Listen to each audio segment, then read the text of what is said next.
Well, we're going to get started.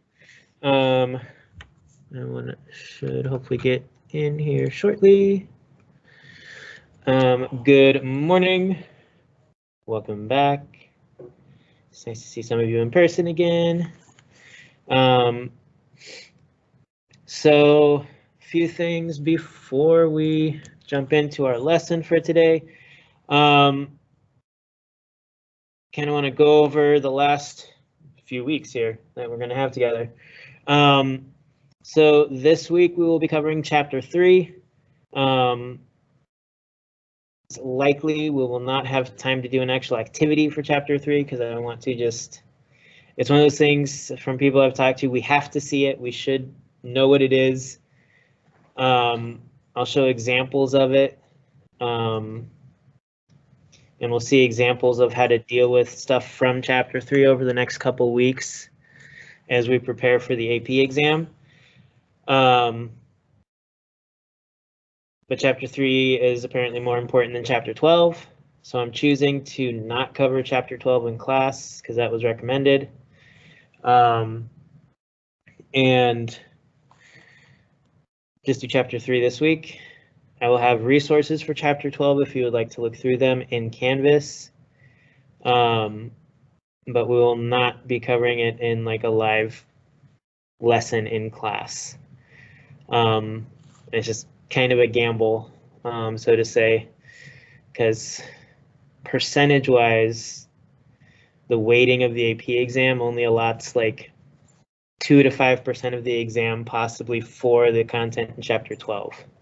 So it's one of the smallest, has the smallest probability of showing up on the exam.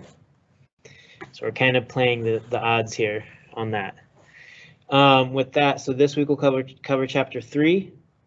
We'll have one last assessment covering the content that we did in class on chapter 11 and chapter 3, but it will only be a multiple choice assessment. I'm not going to do a free response question assessment for the last set of assessments, just to kind of make it a little less stressful for you guys. The multiple choice one will probably be a little longer. It's probably going to be like 15 questions instead of 10 questions because I'm covering 2 chapters.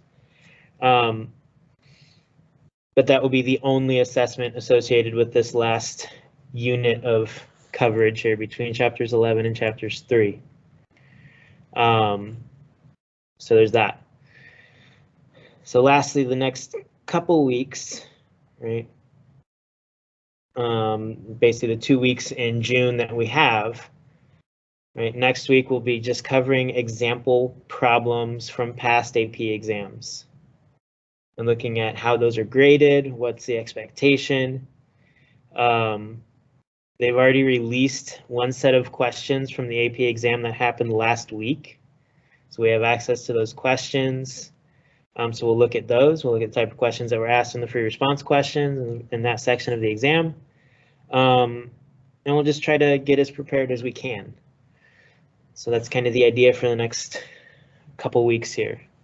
And then that's it. We have this week, next week, the following week, and then school's over. That's all we have left. All right. Is there any questions, comments, concerns about the last few weeks of the semester here?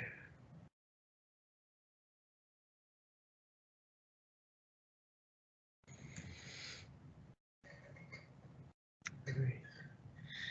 So then we're gonna do our lesson, which depending on how this goes, I'm definitely gonna get through this presentation for section 3.1. I might start the 3.2 presentation because it's a little longer than this one today.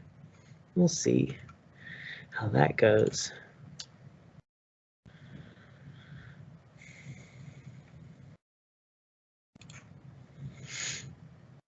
All right, there we go. And cool. All right, so here we are, chapter 3. Sorry. Describing relationships. And again, this is going to kind of reach back into some stuff that we saw at the beginning of the year. And so it'll kind of help review some of the things that we saw at the first half of the year.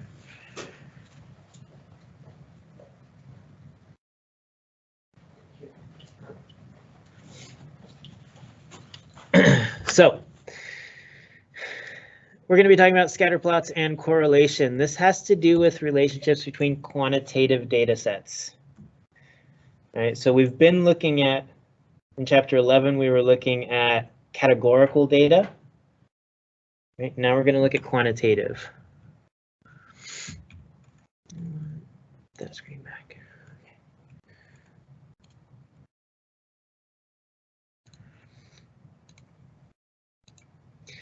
All right, so in this section, we're going to learn to identify explanatory and response variables in situations where one variable helps explain or influences the other. Right? Make a scatter plot to display the relationship between two quantitative variables. Describe the direction, form, and strength of a relationship displayed in a scatter plot and identify outliers in a scatter plot. Interpret the correlation. Understand the basic properties of correlation, including how the correlation is influenced by outliers, and use technology to calculate correlation. And explain why association does not imply causation. So that will all be covered. I don't know why this thing's still up here. There we go. So most statistical studies examine data on more than one variable. In many of these settings, the two variables play different roles. Right? A response variable measures an outcome of a study. An explanatory variable may help explain or influence changes in a response variable. Right? This is important to know the difference between these two types of variables. I know it's something that we saw in first semester. You may be asked on the exam, which is the response variable, which is the explanatory variable when you're comparing data sets and comparing results. Note, in many studies, the goal is to show that changes in one or more explanatory variables actually cause changes in a response variable. However, other explanatory response relationships don't involve direct causation.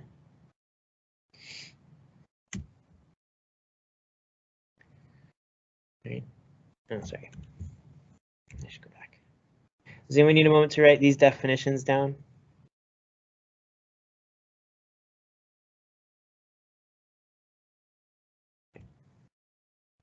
So now, a scatter plot shows the relationship between two quantitative variables measured on the same individuals. The values of one variable appear on the horizontal axis and the values of the other variable appear on the vertical axis. Each individual on the data appears as a point on the graph. It's kind of like a two-way dot plot. You want to think of it that way. When, traditional dot plot has a single horizontal axis and we stack the points. Each point is an individual. Now we're going to have two axes and each point is an individual. So when we make a scatter plot, we need to, number one, decide which variable should go on each axis. Remember, the explanatory variable goes on the x-axis, which means the response variable would go on the y-axis. Number two, label and scale your axes. Make sure you have identified which axis represents which variable. When it says scale your axes, make sure your axes are set up to fit all your possible values. Right? And the spacing between each hash mark, each value has to be the same. It has to be consistent. And lastly, plot your individual data values. And they plot very similarly to a coordinate in a coordinate plane. You'll have an x and a y value. Find where those things are, and we plot our point.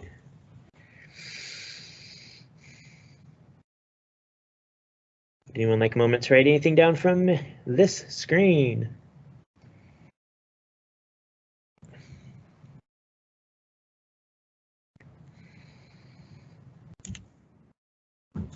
To describe a scatter plot, follow the basic strategy of data analysis from chapters 1 and 2. Look for patterns and important departures from those patterns. Right. As in any graph of data, look for the overall pattern and for striking departures from that pattern.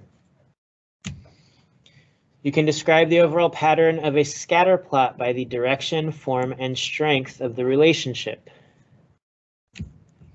An important kind of departure is an outlier, an individual value that falls outside the overall pattern of the relationship.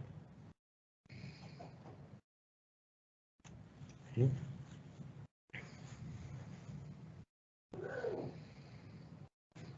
Would anyone like a moment to write anything down from this screen? Please raise your hand.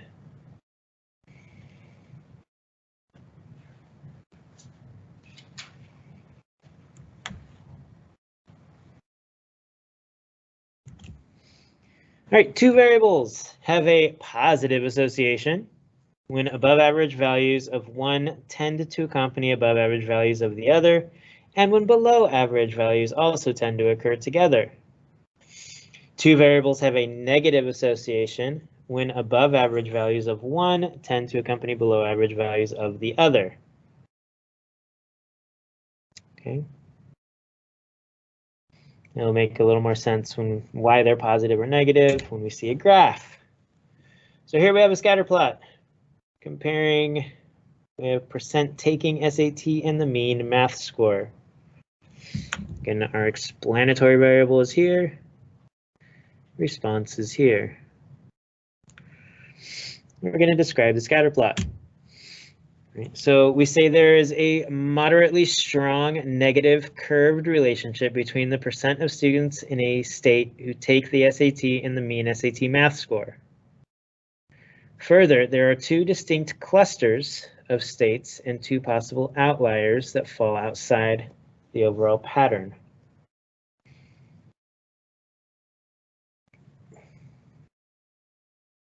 All right, and we can see our clusters right there. And then we have these little like pairings here. The strength, it's moderately strong. Negative, because essentially if we were to draw a line here, it'd have a negative slope. If we're drawing a line of best fit. Right? So that's our direction. And form, it is slightly curved. It's not going to be a straight line. And it's moderately strong because a lot of the points essentially are together in that direction.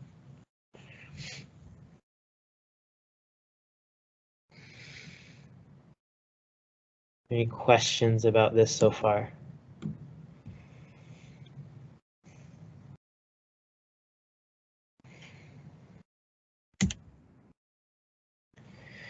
All right, here we have another scatter plot. We have points per game and wins. And obviously this looks like as you score more points per game, the number of wins you have increases. So we have direction. In general, it appears that teams that score more points per game have more wins, and teams that score fewer points per game have fewer wins. We say that there is a positive association between points per game and wins. Form. There seems to be a linear pattern in the graph. That is, the overall pattern follows a straight line. Right? A positive slope. Strength. Because the points do not vary much from the linear pattern, the relationship is fairly strong. There do not appear to be any values that depart from the linear pattern, so there are no outliers. So again, when we're describing a scatter plot, we have to talk about direction, form, and strength.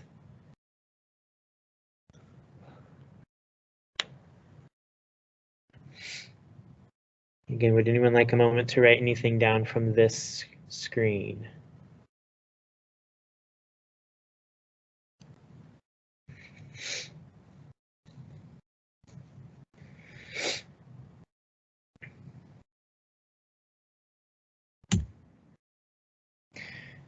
So now we can measure our linear association with correlation. A scatter plot displays the strength, direction, and form of the relationship between two quantitative variables. Linear relationships are important because a straight line is a simple pattern that is quite common. Unfortunately, our eyes are not good judges of how strong a linear relationship is. Correlation R. So we have a new variable that's going to be introduced here, R. means the direction and strength of the linear relationship between, measures the direction and strength of the linear relationship between two quantitative variables. R is always a number between -1 and 1. R being positive, meaning it's greater than 0, indicates a positive association, meaning the line has a positive slope. R being negative or less than 0 indicates a negative association. Negative slope, lines going down from left to right. Values of R near 0 indicate a very weak linear relationship. The strength of the linear relationship decreases R moves away from 0 towards -1 or 1. Right? The extreme values R equaling -1 and R equaling 1 occur only in the case of a perfect linear relationship. All right. Would anyone like a moment to write this down?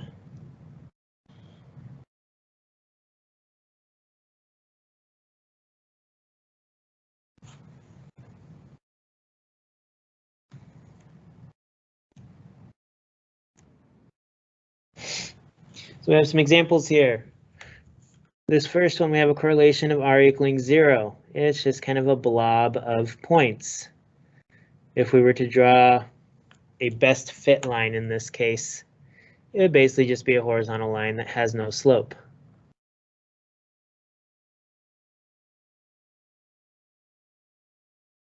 Yeah.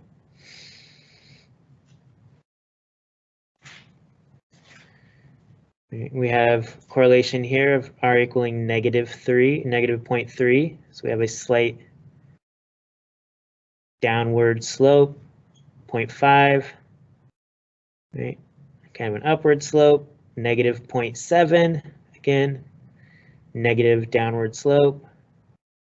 R equaling 0.9, much more linear slope here, of a positive slope, and then -0.99, almost a perfect line right there. So the value of R tells us how much the points line up on a line and how positive or negative that slope of the line is.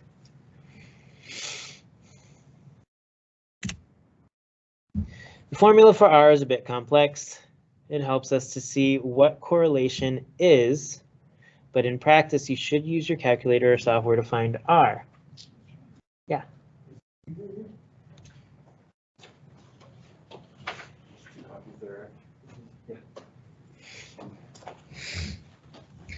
Right. So how to calculate the correlation R? Suppose that we have data on variables x and y for n individuals. The values for the first individual are x1 and y1. The values for the second individual are x2 and y2, and so on. The means and standard deviations of the two variables are x bar and s sub x for the x values, and y bar and s sub y for the y values. Right, these are quantitative data sets, so we can find x bar and x bar, y bar, s sub x, s sub y. The correlation R between x and y is this mess of a formula. We have 1 over n minus 1 times the sum of the product of basically the standard, almost like the error between the 2 points. Right? So we have x1 minus x bar over s sub x. It's kind of like the z-score of each point. How far off from the line is each coordinate? Right, times y1 minus y bar over s sub y plus the next point, deviations plus add them all up. And then in shorthand, we have R equals 1 over n minus 1 times the sum of the product of these two z-scores, we'll call them for now. All right, x sub I minus x bar over s sub x, y sub I minus y bar over s sub y. And I is a placeholder for which coordinate, first coordinate, second coordinate, third coordinate, whatever, in your plot.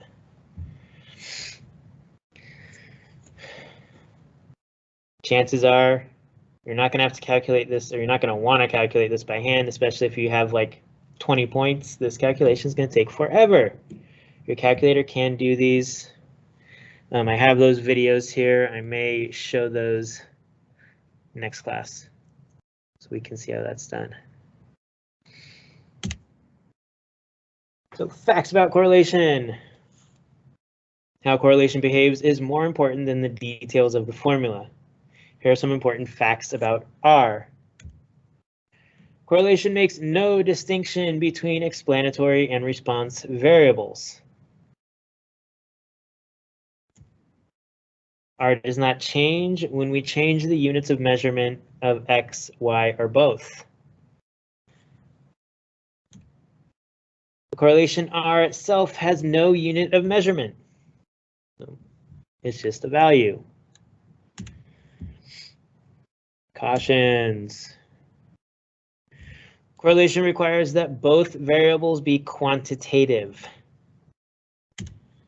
Correlation does not describe curved relationships between variables, no matter how strong the relationship is.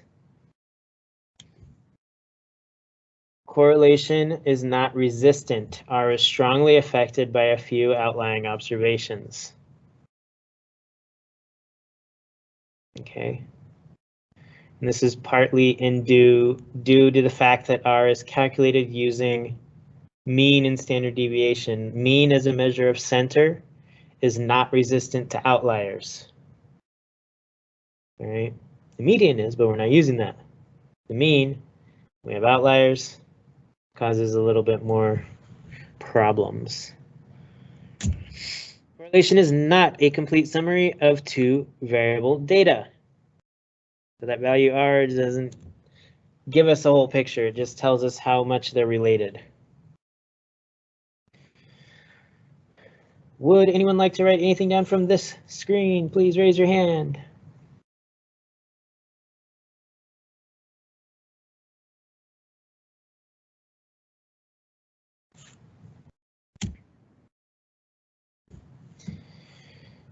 All right. So for each graph, we're going to estimate the correlation R and interpret it in context.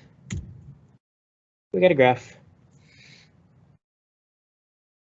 Our boats are registered in Florida and manatees killed by boats.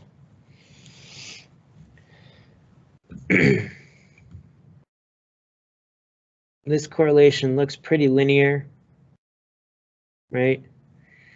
Maybe like a 0.7, 0.8. It's pretty good, right? And as in Florida, the more boats registered seems to be related to more manatees being killed by boats. Right? Fewer boats, less manatees killed. So we have that description. We can kind of say that, right? That's what that R value tells us.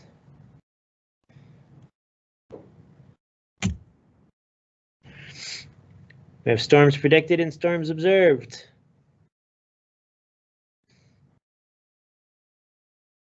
This probably has a pretty weak correlation. Some, maybe like a 0.2. It's not a lot. There's a slight, like if we did a line here, I don't know, maybe around through here, there's an outlier up here that's going to pull that line up a little bit. But there's a weak correlation between more storms being predicted and more storms being observed.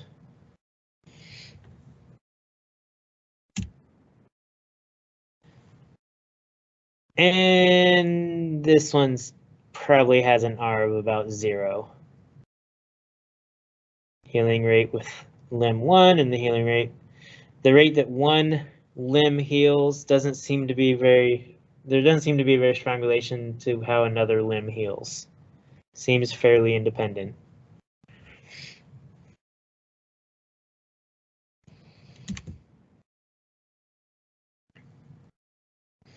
In this one right here, we have a slight negative relationship is what it looks like, maybe around like a 0.5 as a guess. Right, we're kind of scattered all over the place here, but it does seem to be trending down. So as the percent return increases if last year's percent return was higher, this year seems to be a little lower based on the relationship here.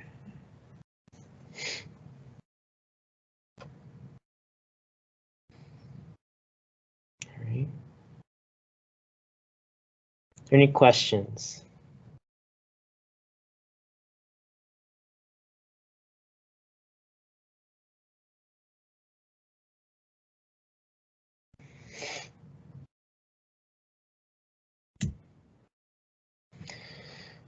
All right.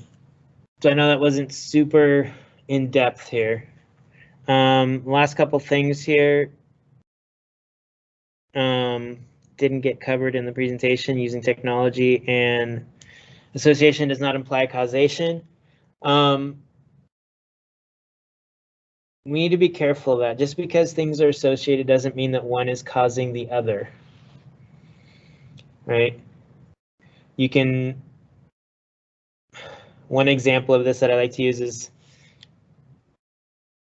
we can measure two things, right? Popsicle sales and shark attacks, right? During the summer, people buy more popsicles. More people are at the beach, there's more shark attacks. I can have a strong correlation between higher popsicle sales and higher shark attacks. But just because people are buying popsicles is not the cause of people being attacked by sharks. Though there is an association. R will have a positive association with that. Higher popsicle sales, more shark attacks. All right, so association does not mean causation. Those are separate ideas. Okay. All right. Excellent. Let's do this. And we're just going to go right into 3.2 here and do some of this one too. To help move things so that then that gives me more of an opportunity to do examples tomorrow.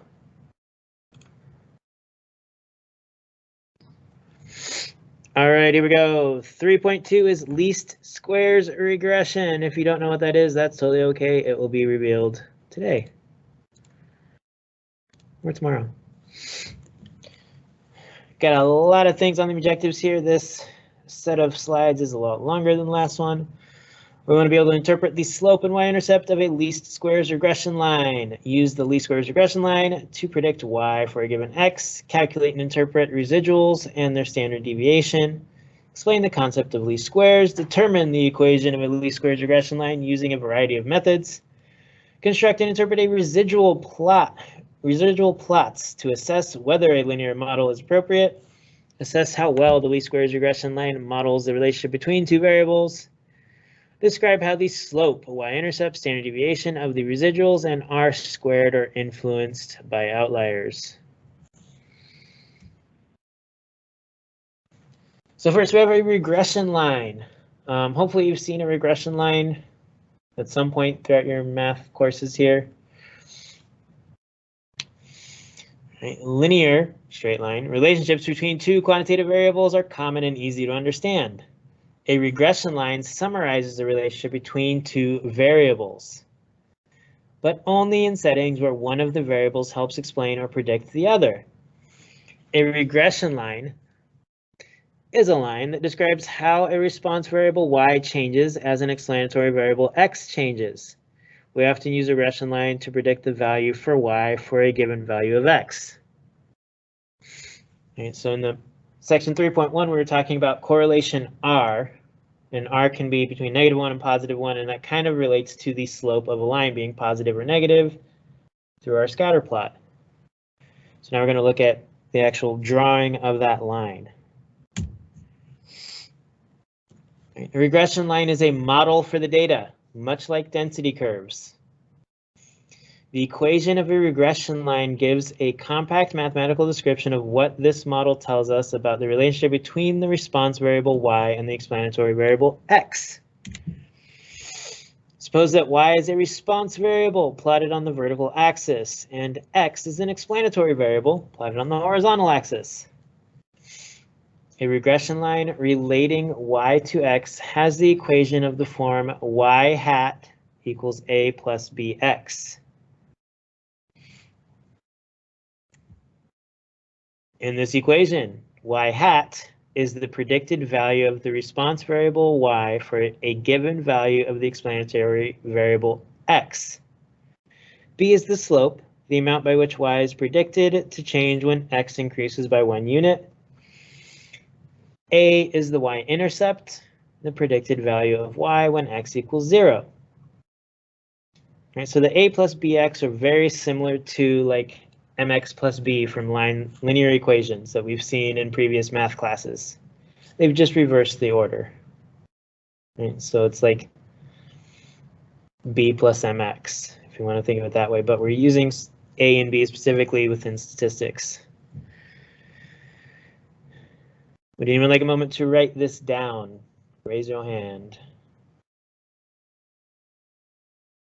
Okay.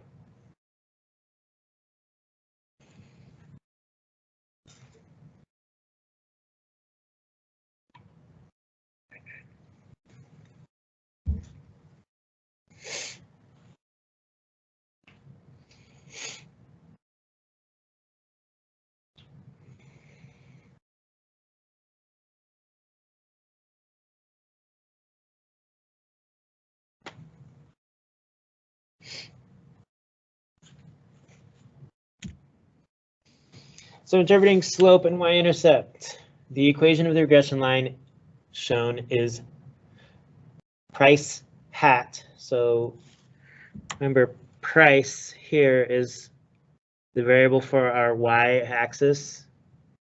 So it's the same as like y hat equals 38,257 minus 0.1629 times miles driven.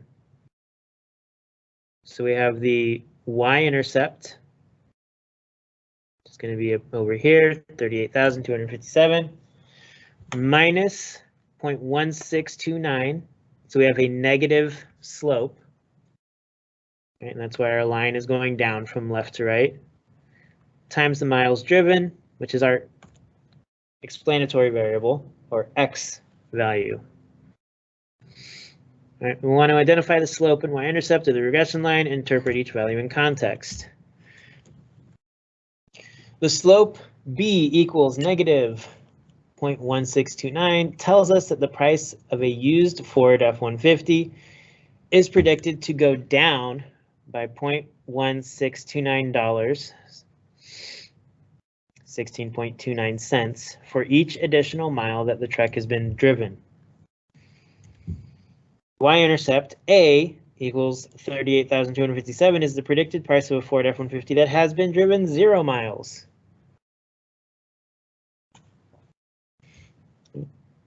So that's what our y-intercept and slope represent. Essentially the same thing we would expect them to represent if we were talking about a linear equation representing the price of a Ford F-150. Okay.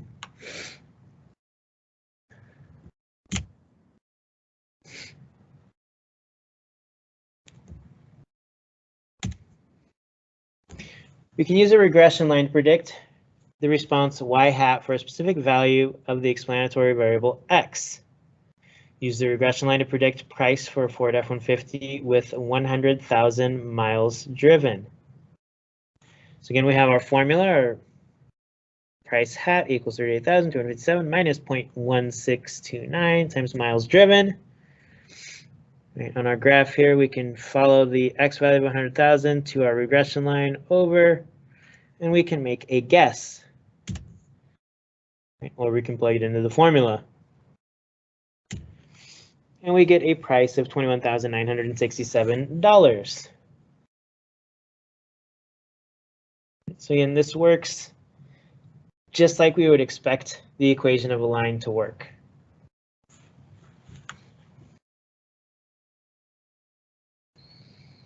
Is there anything I can clarify? Are there any questions right now?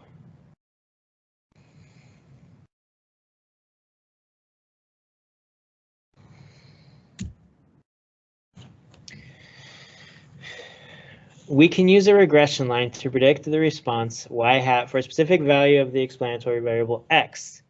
The accuracy of the prediction depends on how much the data scatter about the line. While we can substitute any value of x into the equation of the regression line, we must exercise caution in making predictions outside the observed values of x. Extrapolation is the use of a regression line for prediction far outside the interval of values of the explanatory variable x used to obtain the line. Such predictions are often not accurate. Don't make predictions using values of x that are much larger or much smaller than those that actually appear in your data. Right, so kind of use the range of your x values as the kind of the upper and lower bounds of things that you should use when making predictions with a linear regression line.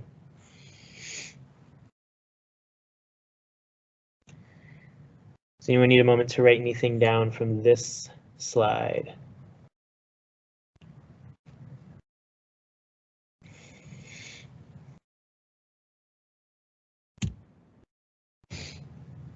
Residuals. In most cases, no line will pass exactly through all the points in a scatter plot.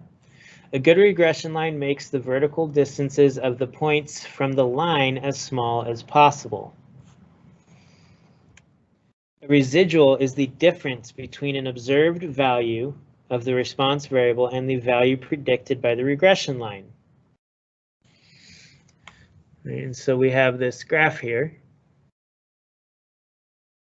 kind of showing our residuals.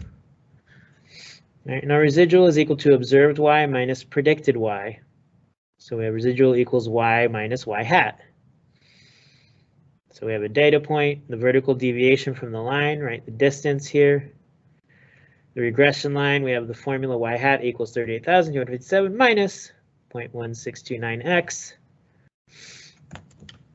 Right, and so the residual is the length of that line, essentially, from the point to the regression line.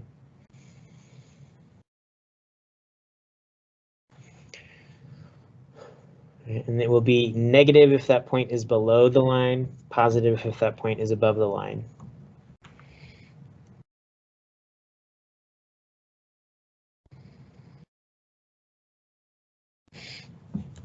Different regression lines produce different residuals. The regression line we want is the one that minimizes the sum of the squared residuals.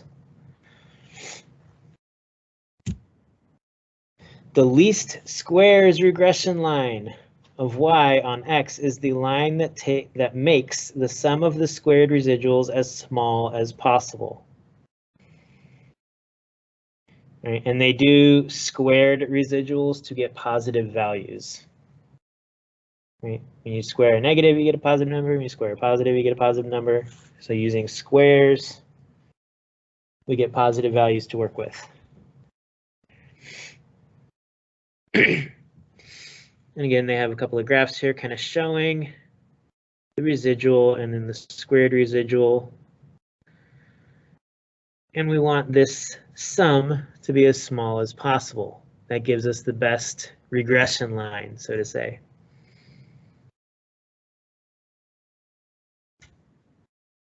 One of the first principles of data analysis is to look for an overall pattern and for striking departures from the pattern. A regression line describes the overall pattern of a linear relationship between two variables.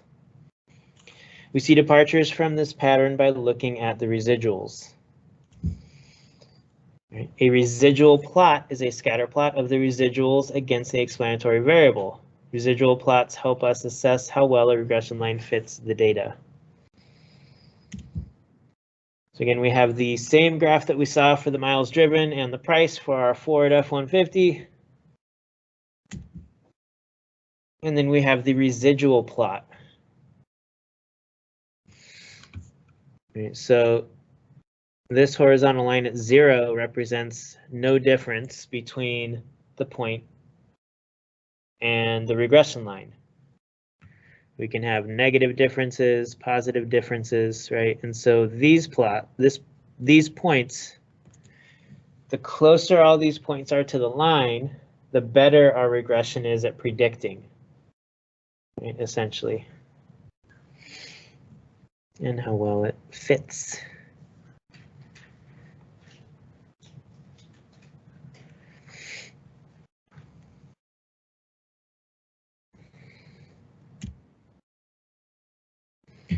The residual plot magnifies the deviations of the points from the line, making it easier to see unusual deviations, unusual observations and patterns. The residual plot should show no obvious patterns. The residuals should be relatively small in size.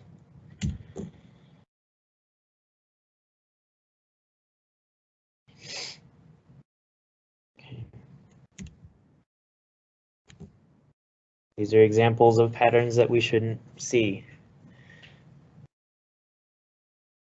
These patterns are not appropriate.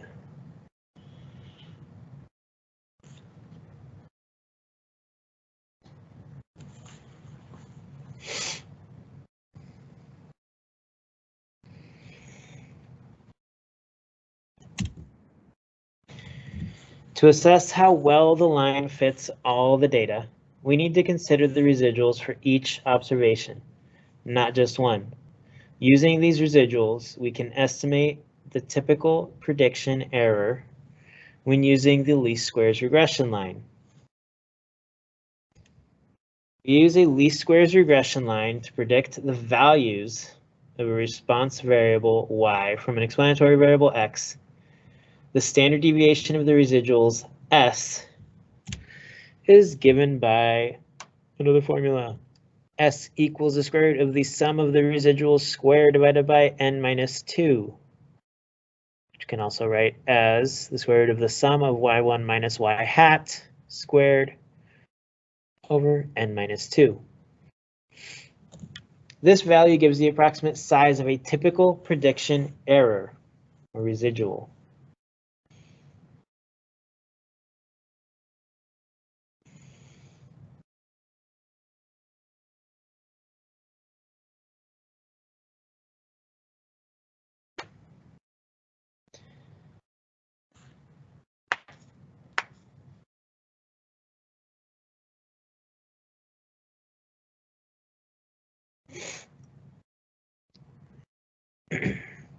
See, we need a moment to write this down.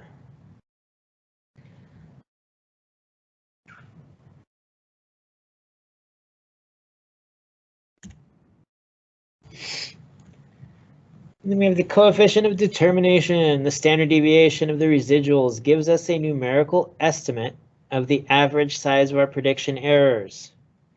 There's another numerical quantity that tells us how well the least squares regression line predicts values of the response y.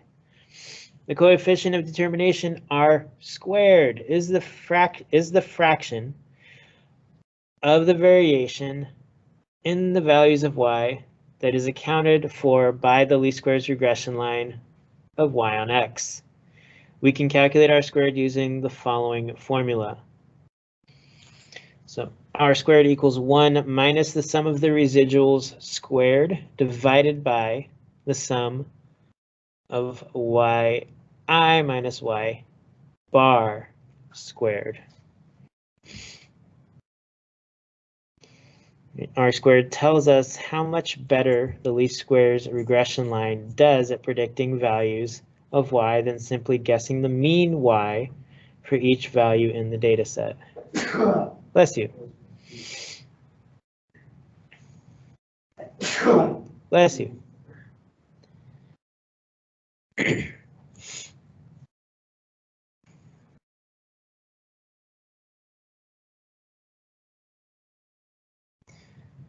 So similar to like our traditional standard deviation and variance that we have with normal quantitative data sets, we have our standard deviation for the regression, which is r, and our coefficient of determination r squared, which is the variation.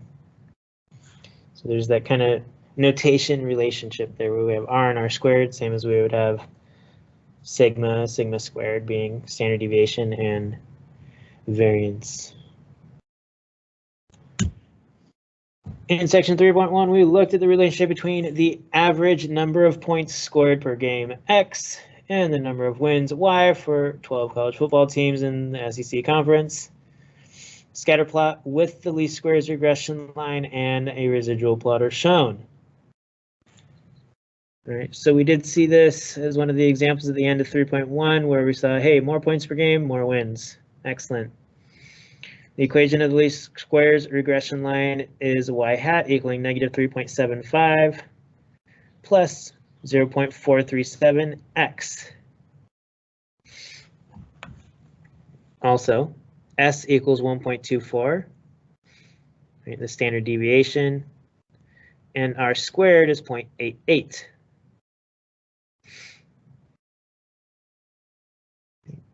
And so we see kind of the average distance is 1.24, and the variance is 0.88, or variability.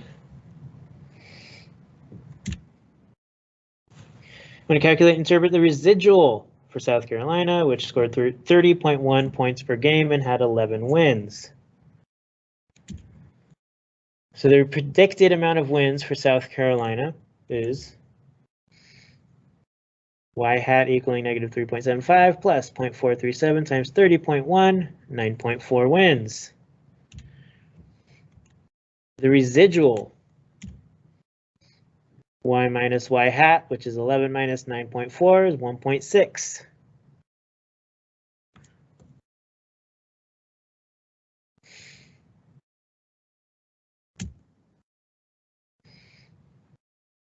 South Carolina won 1.6 more games than expected based on the number of points they scored per game.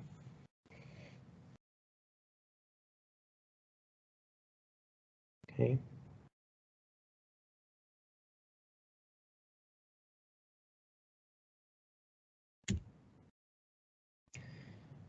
B, is a linear model appropriate for these data? Explain.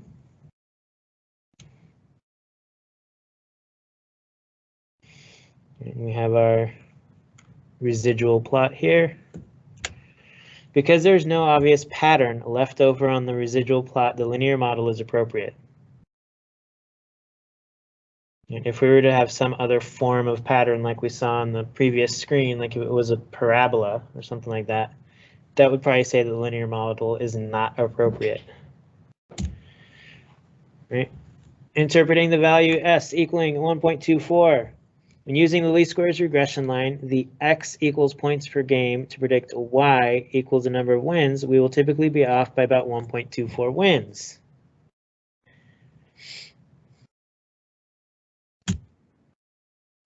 And our R squared says that about 88% of the variation in wins is accounted for by the linear model relating wins to points per game.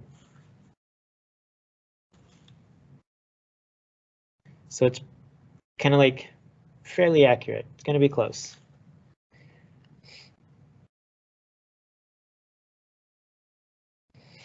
All right. I think we're going to stop there.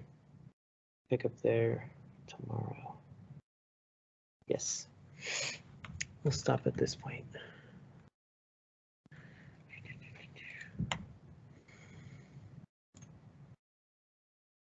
All right. So we'll get into the next kind of concept in this, which is going to be reading computer printouts with all of this kind of data already in there and interpreting it and then using that to like do other stuff tomorrow. And then hopefully we'll be able to do some examples using the concepts from 3.1 and 3.2 to help kind of make these ideas make a little more sense. Because right now I feel like they're just kind of a bunch of variables and numbers. And that's okay, we'll get there. All right. If you have any other questions, comments, concerns, need help with anything, please make sure you let me know. And that, have a great rest of your day, and I'll see you all tomorrow.